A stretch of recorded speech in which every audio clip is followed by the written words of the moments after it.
Yes.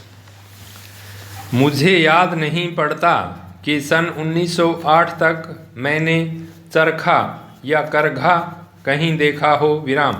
फिर भी मैंने हिंद स्वराज्य में यह माना था कि चरखे के जरिए हिंदुस्तान की कंगालियत मिट सकती है, और यह तो सबके समझ सकने जैसी बात है कि जिस रास्ते भूखमरी मिटेगी उसी रास्ते स्वराज्य मिलेगा विराम। 1915 में मैं दक्षिण अफ्रीका से हिंदुस्तान वापस आया, तब भी मैंने चरखे के दर्शन नहीं किए थे विराम। आश्रम के खुलते ही उसमें करघा शुरू किया था विराम। करघा शुरू करने में भी मुझे बड़ी मुश्किल का सामना करना पड़ा विराम। हम सब अनजान थे, अतएव करघे के मिल जाने भर से करघा चल नहीं सकता था विराम। आश्रम में हम सब कलम चलाने वाले या व्यापार करना जानने वाले लोग इकट्ठे हुए थे। हम में कोई कारीगर नहीं था विराम, इसलिए करघा प्राप्त करने के बाद बुनना सिखाने वाले की आवश्यकता पड़ी विराम। काठियावाड़ और पालनपुर से करघा मिला और एक सिखाने वाला आया। उसने अपना पूरा हुनर नहीं बताया, पर मगनलाल गांधी शुरू किए हुए काम को जल्दी छोड़ने वाले न थे विराम। उनके हाथ में कारीगरी तो थी ही, इसलिए उन्होंने बुनने की कला पूरी तरह समझ ली, और फिर आश्रम में एक के बाद एक नए नए बुनने वाले तैयार हुए।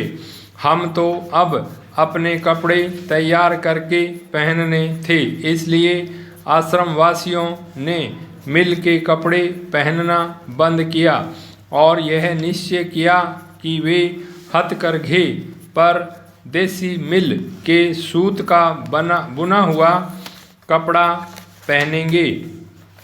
ऐसा करने से हमें बहुत कुछ सीखने को मिला।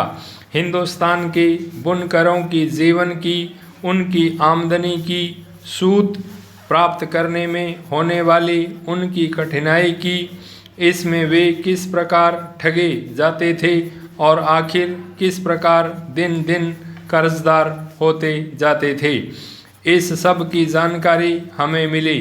हम स्वयं अपना सब कपड़ा तुरंत बुन सकें ऐसी स्थिति तो थी ही नहीं। इस कारण से बाहर के बुनकरों से हमें अपनी आवश्यकता का कपड़ा बुनवाना पड़ता था। देसी मिल के सूत का हाथ से बुना कपड़ा झट मिलता नहीं था। बुनकर सारा अच्छा कपड़ा विलायती सूत का ही बुनते थे, क्योंकि हमारी मिलें महीन सूत कातती न थी। आज भी वे महीन सूत अपेक्षाकृत कम ही कातती हैं। बहुत महीन तो कात ही नहीं सकती। बड़े प्रयत्न के बाद कुछ बुनकर हाथ लगे, जिन्होंने देसी सूत का कपड़ा बुन देने की मेहरबानी की विराम। इन बुनकरों को आश्रम की तरफ से यह गारंटी देनी पड़ी थी कि देसी सूत का बुना हुआ कपड़ा खरीद लिया जाएगा विराम। इस प्रकार विशेष रूप से तैयार कराया हुआ कपड़ा बुनवाकर हमने पहना और मित्रों में उसका प्रचार किया विराम। यों हम कातने वाली मिलों के अवैतनिक एजेंट बने। मिलों के संपर्क में आने पर उनकी व्यवस्था की और उनकी लाचारी की जानकारी हमें मिली विराम। हमने देखा कि मिलों का ध्येय खुद कातकर खुद ही बुनना था। वे हाथ करघों की सहायता स्वेच्छा से नहीं बल्कि अनिच्छा से करती थीं विराम। यह सब देखकर हम हाथ से कातने के लिए अधीर हो उठे। हमने देखा कि जब तक हाथ से कातेंगे नहीं, तब तक हमारी पराधीनता बनी रहेगी। मिलों के एजेंट बनकर हम देश सेवा करते हैं, ऐसा हमें प्रतीत न हुआ विराम। लेकिन न तो कहीं चरखा मिलता था और न कहीं चरखे का चलाने वाला मिलता था। कुकड़ियाँ आदि भरने के चरखे तो हमारे पास थे, पर उन पर काता जा सकता है, इसका तो हमें ख्याल ही नहीं था विराम। एक बार कालिदास वकील एक बहन को खोजकर लाए। उन्होंने कहा कि यह बहन सूत काटकर दिखाएगी। उसके पास एक आश्रमवासी को भेजा जो नए काम सीख लेने में बड़े होशियार थे, पर हुनर उनके हाथ न लगा। दिन तो बीते जा रहे थे, मैं अधीर हो उठा था। आश्रम में आने वाले हर ऐसे आदमी से जो इस विषय में कुछ बता सकता हो, मैं पूछताछ किया करता था, पर काटने का इजारा तो स्त्री का ही था। अतएव कोने कोने में पड़ी हुई काटना जानने वाली स्त्री तो किसी स्त्री को ही मिल सकती थी।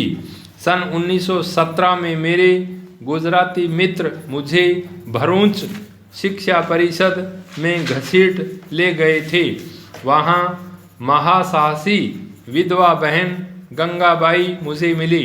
वे पढ़ी लिखी अधिक नहीं थी, पर उनमें हिम्मत और समझदारी साधारणतया जितनी शिक्षित बहनों में होती है उससे अधिक थी विराम। उन्होंने अपने जीवन में अस्पृश्यता की जड़ काट डाली थी। वे बेधड़क दलितों से मिलती और उनकी सेवा करती थी। उनके पास पैसा था, पर उनकी अपनी आवश्यकताएं बहुत कम थी विराम। उनका शरीर सुदृढ़ था और चाहे जहां अकेले जाने में उन्हें जरा भी झिझक नहीं होती थी। वे घोड़े की सवारी के लिए भी तैयार रहती थीं विराम। इन बहन का विशेष परिचय गोधरा की परिषद में प्राप्त हुआ। अपना दुख मैंने उनके सामने रखा और दमयंती जिस प्रकार नल की खोज में भटकती थी, उसी प्रकार चरखे की खोज में भटकने की प्रतिज्ञा करके उन्होंने मेरा बोझ हल्का कर दिया। मनुष्य एक सामाजिक प्राणी है।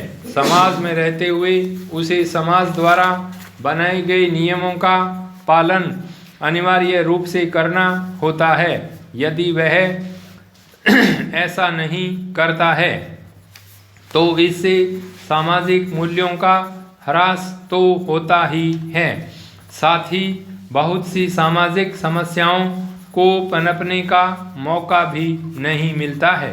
धार्मिक कट्टरता, जाति प्रथा, अंधविश्वास, नारी शोषण, दहेज प्रथा, सामाजिक शोषण, बेरोजगारी, अशिक्षा, जनसंख्या वृद्धि, भ्रष्टाचार, गरीबी इत्यादि हमारी प्रमुख सामाजिक समस्याएं हैं। ऐसा नहीं है कि ये सभी सामाजिक समस्याएं हमेशा से हमारे समाज में विद्यमान रही है। कुछ समस्याओं की जड़ में धार्मिक कुरीतियां हैं, तो कुछ ऐसी समस्याएं भी हैं जिन्होंने सदियों की गुलामी के बाद समाज में अपनी जड़ें स्थापित कर ली, जबकि कुछ समस्याओं के मूल में दूसरी पुरानी समस्याएं रही हैं। आइए कुछ उल्लेखनीय सामाजिक समस्याओं के बारे में विस्तार से जानते हैं। धार्मिक कट्टरता। इतिहास इस बात का साक्षी है कि अनेक धर्मों, जातियों एवं भाषाओं वाला यह देश अनेक विसंगतियों के बावजूद सदा एकता के सूत्र में बंधा रहा है। यहाँ अनेक जातियों का आगमन हुआ और उनकी परंपराएं, विचारधाराएं और संस्कृति इस देश के साथ एक रूप हो गई। इस देश के हिंदू, मुसलमान, सिख, ईसाई सभी परस्पर प्रेम से रहना चाहते हैं, लेकिन भ्रष्ट राजनेता उन्हें बांटकर अपना उल्लू सीधा करने में जुटे रहते हैं। कहा जा सकता है कि धार्मिक कट्टरता के मूल में कुछ स्वार्थी लोगों का हाथ है। पाई स्टॉप।